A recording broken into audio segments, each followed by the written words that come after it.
بسم اللہ الرحمن الرحیم۔ السلام علیکم۔ یہ آپ کی کلاس ہے اردو شاعری کلاسیکی عہد میں، اور آج جس ٹاپک پہ ہم بات کریں گے، جس شخصیت کو آج ہم پڑھیں گے، وہ ہے مرزا رفیع سودا۔ مرزا رفیع سودا کی پیدائش کے بارے میں یہ کہا جاتا ہے کہ وہ 1708 میں پیدا ہوئے۔ باپ سبیل تجارت ہندوستان کے رہنے والے تھے۔ سودا پہلے سلیمان علی خان اور پھر شاہ حاتم کے شاگرد ہوئے۔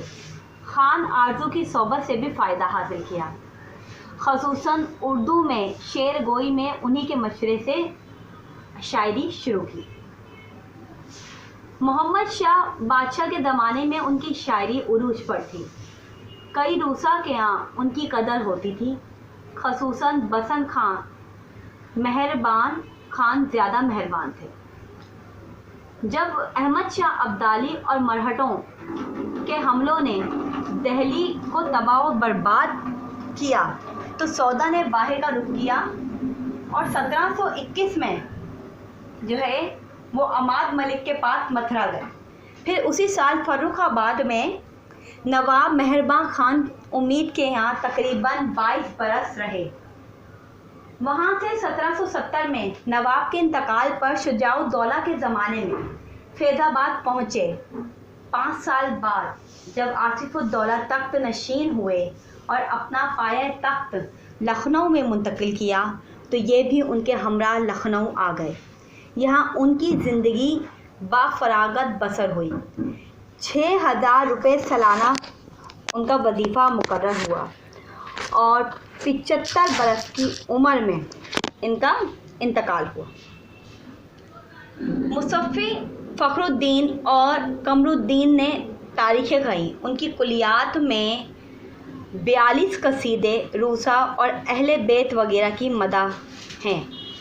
اس کے علاوہ مثنویاں، رباعیاں، تاریخیں، پہیلیاں وغیرہ یہ سب ان کی شاعری میں موجود ہے۔ نثر میں ایک تذکرہ اردو شعراء کا لکھا تھا جو اب ناپید ہے، وہ وقت کی تاریخیوں میں کہیں کھو سا گیا ہے جس کا اب تک ہم تک نہیں پہنچا ہے۔ فارسی نثر میں ایک رسالہ عبرت الغافلین کے کارستانیوں کے جواب میں لکھا، یہ چیزیں اس زمانے کے معیار تنقید شعر دکھانے کے لیے اہم چیز تھی۔ ایک اور رسالہ سبیل ہدایت تقی کے مرثیے پر لکھا۔ فارسی کا بھی ایک دیوان موجود ہے۔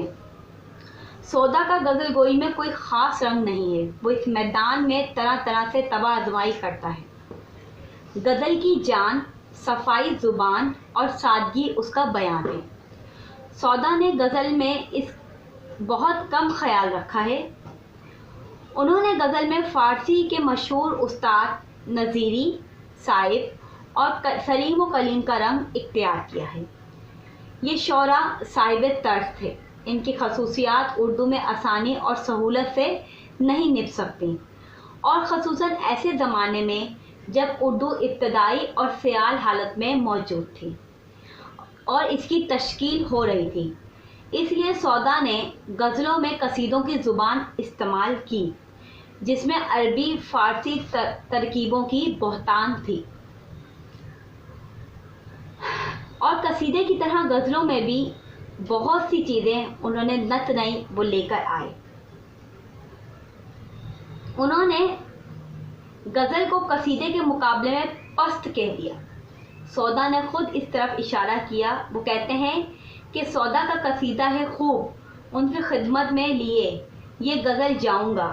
سودا کو تم سمجھتے تھے کہاں کہہ نہ سکے گا، یہ غزل آفریں ہے اسے وہم پر صدقے میں، اس گمان آفریں اسے وہم کے صدقے میں۔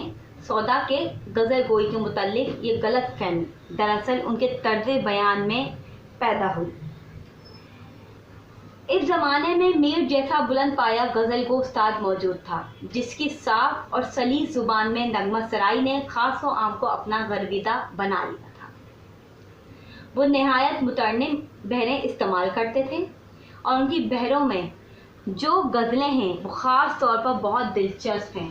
خاص و عام کی زبان پر جاری سودا اور میر کی غزل گوئی کا جو مقابلہ اور موازنہ کیا جاتا ہے اس نے بھی سودا کی غزلوں کے حق میں بہت سی غلط فہمیوں کو دور کیا۔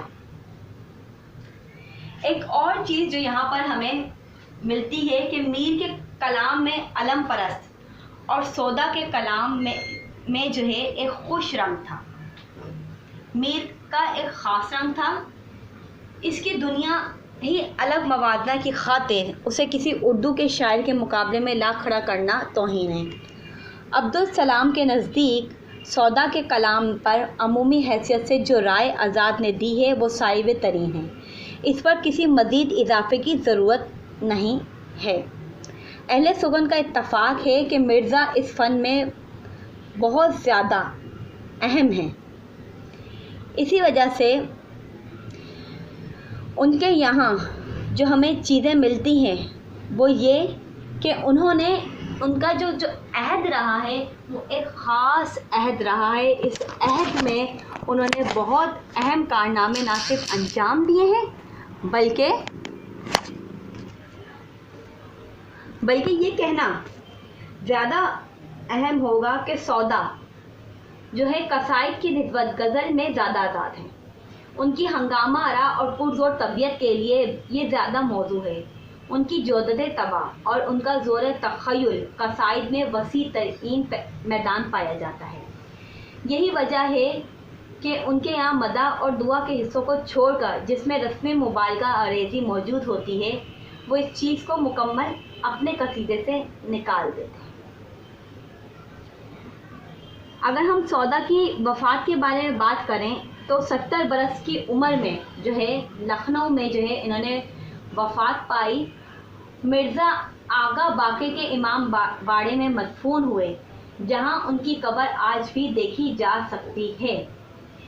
سودا کی شاعری کے حوالے سے اگر بات کی جائے تو سودا ایک بلند پایہ شاعر تھے۔ انہوں نے اپنے دور میں ایسی نظمیں، ایسی شعر آشوب، ایسے قصائد لکھے ہیں جن کا جواب نہیں۔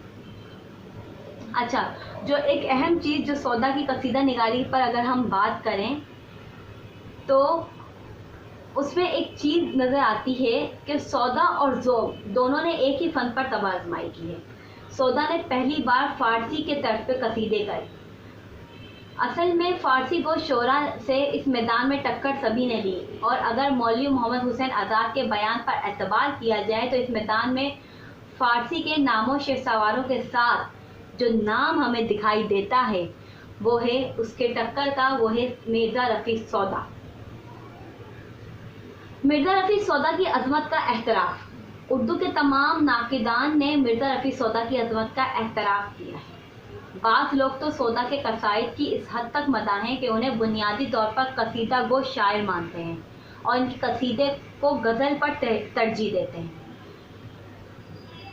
جس کا سودا کو احساس تھا۔ چنانچہ سودا خود کہتے ہیں، لوگ کہتے ہیں کہ سودا کا قصیدہ ہے خوب، لوگ کہتے ہیں سودا کا ہے قصیدہ خوب، ان کی خدمت میں لیے میں یہ غزل جاؤں گا۔ شائستہ جو ہے اپنے گلشن بخار میں لکھتے ہیں، عوام میں جو یہ مشہور ہے سودا کا قصیدہ غزل سے بہتر ہے، محمل بات ہے فقیر کے خیال میں، اس کی غزل قصیدے سے بہتر ہے قصیدہ غزل سے۔ ایک اور چیز جو سب سے اہم ہمیں یہاں پر ملتی ہے وہ ہے مرزا رفیع سودا کی۔ اگر ہم مرزا رفیع سودا کی شاعری پر بات کریں تو ہمیں ان کی بے شمار شاعری جو ہے ملے گی، وہ جس میں جو ہے انہوں نے اس سے محبت اور سادگی کا درد دیتے ہوئے وہ ہمیں دکھائی دیتے ہیں۔ مرزا رفیع سودا کا ایک مکمل عہد رہا ہے، ایک دور رہا ہے جس میں انہوں نے مختلف کتابوں پر جو ہے، مختلف نظریات پر جو ہے، مختلف فکر کو لے کر جو ہے وہ چلے ہیں۔ اچھا، ایک اور چیز جو ہم دیکھیں، انہوں نے غزلیں بھی کہی ہیں، انہوں نے قصیدے بھی کہے ہیں، انہوں نے شعر آشوب بھی کہے ہیں، تو آپ یہ بات پر دھیان دیں کہ ایسے دور میں جو ایک غزل کا دور تھا اس میں قصیدے کو لے کر آنا اور قصیدے کو بھی اس ٹکر پر لے کر آنا کہ آپ فارسی شعراء کا مقابلہ کر رہے ہیں، تو یہ کسی عام شخصیت کی بات نہیں ہے۔ اچھا، ایک اور چیز جو ہم دیکھیں گے وہ یہ کہ مرزا رفیع سودا جو ہیں انہوں نے بے شمار قصیدے کہے، بے شمار چیزیں کہیں۔ جو سب سے اہم چیز ان کے جو قصیدے میں ملتی ہے ہمیں وہ یہ کہ انہوں نے قصیدے میں مبالغہ رائی سے پرہیز کیا۔ اس کے علاوہ مرزا نے ہجویہ شاعری بھی کی ہے، اور قصائد کے موضوعات اگر ان کے دیکھیں تو وہ ایک بڑے اہمیت کے حامل ہیں۔ سودا نے جو پہلی بار فارسی طرز پر قصیدے گئے اور فارسی قصیدہ کو شعراء سے ان کے میدان میں ٹکر بھی لی، تو اصل مسئلہ یہ ہے کہ یہاں موازنہ درکار نہیں، مگر ضروری ہوا کہ اردو میں قصیدہ میں سودا نے اس صنف کو فنی خصوصیات سے مالا مال کر دیا ہے۔ ایک اور چیز جو ہم سودا کی پر بات کریں گے وہ یہ کہ ان کا تخیل، ان کی فکر، جو کہ آج تک اس طرز پر قصیدے ہمیں نہیں ملتے۔ اگر آپ قصیدے کا نام لیں گے تو سب سے پہلے جو شخصیت ہمیں دکھائی دے گی وہ مرزا رفیع سودا۔ بقول ڈاکٹر عبدالعتیق احمد صدیقی کے کہ اگر پوچھا جائے کہ 18ویں صدی کی اردو شاعری کو کس نے سب سے زیادہ متاثر کیا، سرمایہ شاعری میں کس نے سب سے زیادہ اضافہ کیا، زبان و بیاں کے سب سے زیادہ تجربہ کس نے لیے، تو ہمیں مرزا رفیع سودا کا نام لیں گے، جس نے اردو شاعری کے مزاج کو شگفتگی، زندہ دلی بخشی، جس نے غزل کو قصیدے کا پر فوقیت دی، جس نے مرثیہ گوئی کو لے کر مرثیے کو ادبی ڈگر کی راہ پر ڈالا، جس نے اردو زبان کو پاک صاف کرنے میں اولیت کا شرف لیا، جس میں فارسی قصیدوں کے مقابلے میں قصیدے لکھے، جس نے ادبی مارکوں میں بڑھ چڑھ کر حصہ لیا، اور اس جیسا بلند پایہ شاعر ہمیں آج تک نہیں ملتا ہے۔ اگر ہم مرزا رفیع سودا کی قصیدے کی بات کریں تو یہاں پر آپ یہی ہے کہ قطب شاہی اور عادل شاہی ریاستوں میں متحد شعراء نے قصائد اس وقت لکھ رہے تھے، اور قصیدہ کا کیا ہوتا ہے کہ بادشاہ کی تعریف و توصیف بیان کرنا۔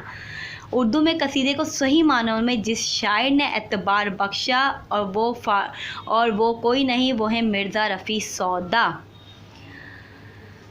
تو کلاس آج جو ہے یہ مرزا رفیع سودا کا تعارف جو ہے مکمل ہوا۔ اپنا بہت سا خیال رکھیے گا۔ اللہ حافظ۔